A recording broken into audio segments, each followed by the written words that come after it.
like, subscribe and hit the bell icon for prior notifications. Hello everyone, in this lecture I am going to discuss about cleavage.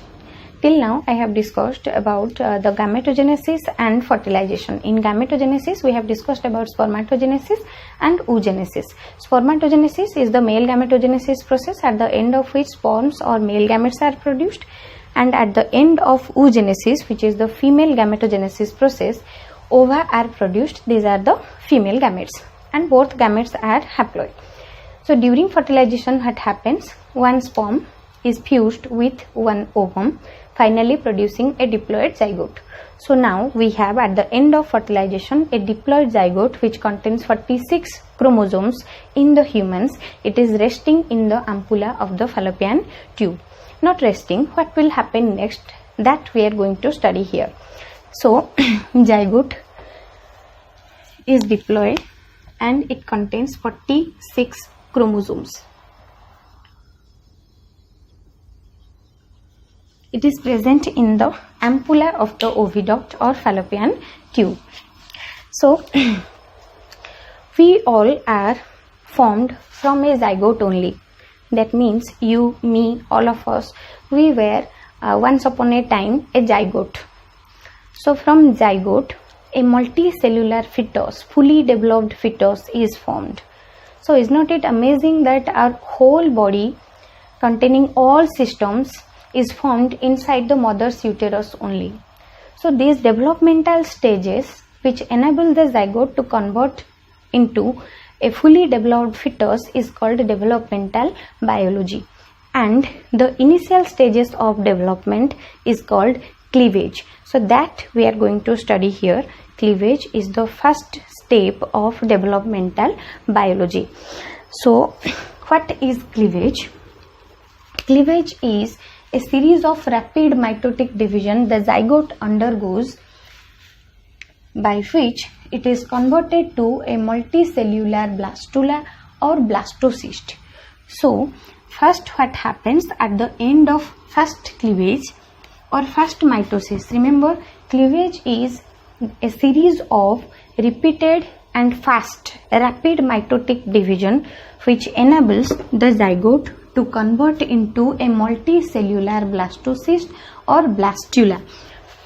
So first what will happen at the end of one cleavage or one mitosis? Here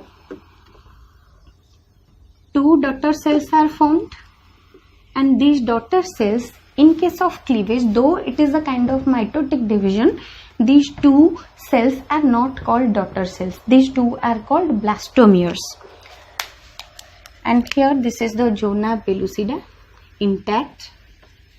Next, from these two cells, 4 cells are produced. This is the second cleavage, and this is the third cleavage, after which 8 cells are produced or 8 blastomeres. Zona pellucida intact. So this is the zygote.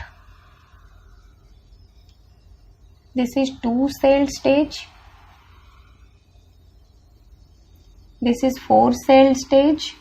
This is 8 celled. Then from 8 celled 16, 32 and then 64 cells, they are arranged like this manner. We are going to study these stages in detail after. This is a brief introduction class. And zona pellucida intact, and this structure is called blastocyst or blastula. Blastocyst or blastula. So these developmental stages, these are included in the process of cleavage or the result of cleavage. So now we'll discuss certain distinct differences between cleavage and a typical mitosis. So here in left column we'll take cleavage, and here we'll take mitosis. So what are the major differences between cleavage and mitosis?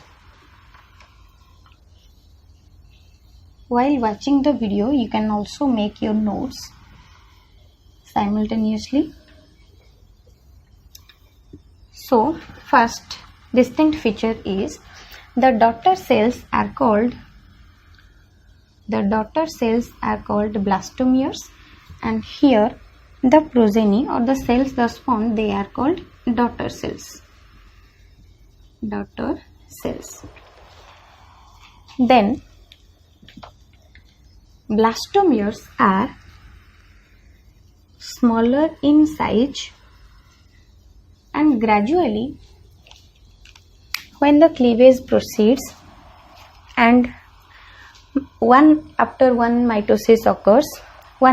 cleavage occurs, the blastomeres become smaller and smaller during all stages of development.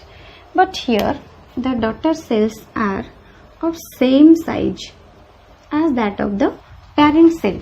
So this is a major distinguishing feature between cleavage and mitosis. Then interphase is very short. Here interphase is long. Here growth of the blastomeres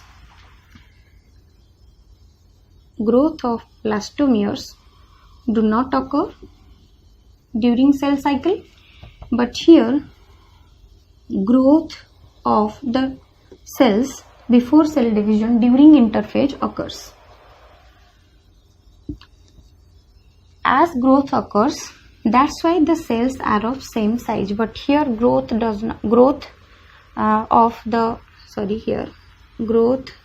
the blastomeres does not occur during interphase. That's why the blastomeres thus formed at the end of every cleavage, they become smaller and smaller as compared to the parent cell. Let me just remind you what is interphase. Interphase is the phase between two mitosis or two cell divisions. Interphase is the intermediate phase. So this is the interphase in a cell cycle, and this is the mitosis phase. And in interphase there are three more phases: gap 1, then S, and here gap 2. Interphase is typically the preparatory phase, during which the cell prepares itself for next cell division. Suppose here one cell enters a cell cycle, then before its division it goes through G1, S and G2 phase. During these phases what happens? There is growth of this cell and there is DNA doubling or DNA synthesis which occurs in S phase, and there is doubling of different cell organelles, so that DNA and all other organelles, they will be distributed in the daughter cells equally at the end of cell division. So if it's cleavage and this is a blastomere, here suppose this is a blastomere, any of these blastomere, it undergoes cell cycle, then there is very short interphase, growth of the blastomeres does not occur, only there is DNA doubling. The DNA is doubled and organellar doubling also occur, but growth phase is absent. Growth does not occur. That's why interphase is too short. But here, if it is a somatic cell, somatosis which occur usually in somatic cells we know. So if it is an epithelial cell, then there will be a prolonged G1 phase, S phase and G2 phase. After that the cell will divide. So interphase is long and growth of the cells occur during this phase. And here DNA synthesis is very fast. DNA synthesis is very fast. And here DNA synthesis is very slow. Another difference between cleavage and mitosis is the nucleocytoplasmic ratio. The nucleocytoplasmic ratio increases gradually one after one cleavage, but here the nucleocytoplasmic ratio remains same or does not increase. The nucleocytoplasmic ratio of the daughter cells does not increase or remains same. And one major difference I have forgot to describe it, cleavage occurs in the zygote or parthenogenetic eggs, but mitosis occurs in the somatic cells, somatic or body cells, that are epithelial cells, muscle cells, like that. So these are the major differences between cleavage and mitosis. Now we'll discuss different developmental stages of cleavage. So we have a zygote which is formed inside the ampulla of the fallopian tube. Suppose this is the ampulla of the fallopian tube. This is the infundibulum and fimbriae. This is the ampulla of the fallopian tube. Suppose, and this is the uterine cavity, and this is the internal os. Suppose this point is the internal os. So we have a zygote which is formed inside the here. Suppose this is the zygote which is formed inside the ampulla. Zona pellucida intact surrounding the zygote. Next, what will happen? After about 30 hours of fertilization, first mitosis is completed, that is called first cleavage, which results in the formation of two-celled stage, which contains two blastomeres. So there are two blastomeres formed from a single celled zygote after first cleavage or first mitosis. So next, after about 40 hours, second cleavage is completed or second mitosis is completed, which results in the formation of four blastomeres, and that is called four-celled stage. This is called four-celled stage, and the zona pellucida intact. Next, after about 72 hours of fertilization, that means after 3 days of fertilization, third cleavage is completed, which results in the formation of 8 blastomeres. 8 blastomeres, which are compactly arranged inside that structure, and this structure is called morula. Zona pellucida intact. This is called morula. And the process of formation of this morula from zygote is called morulation. This is a very distinct and important feature or important stage of the whole cleavage process. 8-cell stage is also called morula. This is 8-cell stage. From 8 cells or 8 blastomere stage, after 4th cleavage, what will happen? 16-cell stage is formed. Then from 16, 32 cells are formed, 32 blastomeres are formed. So 8 to 32 celled stage, these 3 stages are called morula because they look like mulberry, the fruit mulberry. From in 8-cell stage, these blastomeres are compactly arranged, looking like a ball of cells. In 16-cell stage also it looks like the same. In 32-cell stage also there is compact arrangement of the blastomeres. In some books it is written that 16 to 32 cell stage is called morula. In some other books it is also written that 8-cell stage is morula. So we'll here consider that 8 to 32 cell stage is called morula because it looks like mulberry and the cells are compactly arranged. So by the end of 4th day, after fertilization, the morula is now inside the uterine cavity. Suppose this is the morula. The cells are compactly arranged. Zona pellucida intact. Zona pellucida intact. What will happen next? Within next 2 days, what will happen? It will take nourishment from the uterine cavity. By the time the uterine cavity is filled with nutrients, and those are secreted by the uterine endometrial glands, and those secretions from the uterine endometrial glands are rich in glycogen. So this structure takes nourishment from the uterine cavity and that is collected inside it. So that results in the formation of a cavity, and there is rearrangement of these blastomeres. There is rearrangement of these blastomeres. A hollow structure is formed containing some of the blastomeres present towards one side, and there is a cavity which is called blastocele, an outer layer of cells.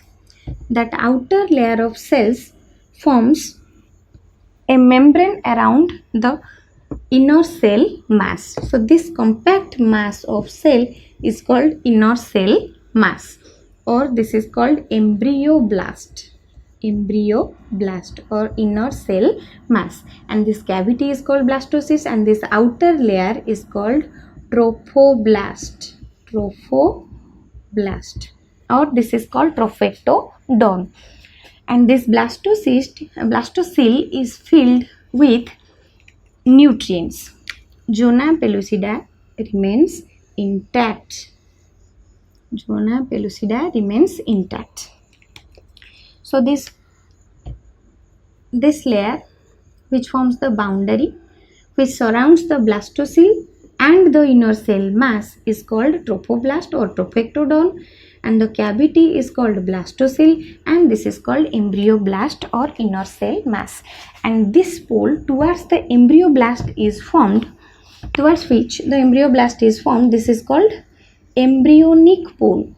This is called embryonic pole, and this is the embryonic pole, because this embryoblast is going to give rise to embryo after development. That means all of the organs of the fetus are going to be formed from these cells only, from the cells of the embryoblast or inner cell mass. And the trophoblastic cells here forming the boundary of this whole structure, it is going to give rise to extra embryonic membranes for the protection of the embryo, such as chorion and amnion. So from trophoblast, chorion and amnion, like extra embryonic membranes, they are going to be formed, and from this embryoblast the actual embryo is going to be formed. So this is the whole process of cleavage, and this process of formation of blastocyst from morula is called blastulation. So this process is called blastulation.